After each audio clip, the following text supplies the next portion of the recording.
tayo mag-aabono ng ating sili. Ngayong hapon ka-farmers, at tuturuan ko kayo kung paano mag-abono ng sili. Pakita mo, kamera.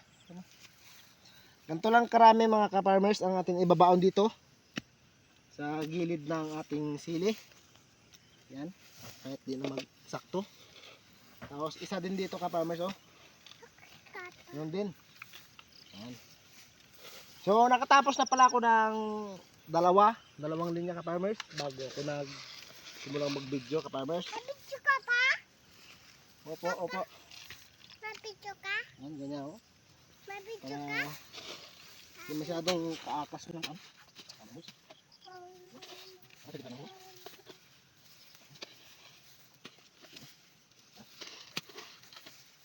Ikaw pa ka-farmers.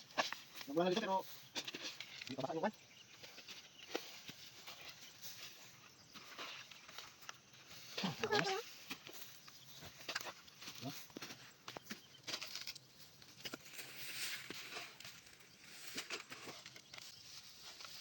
Ayan mga ka-farmers. So, hanggang dito lang mga ka-farmers. Thank you for watching.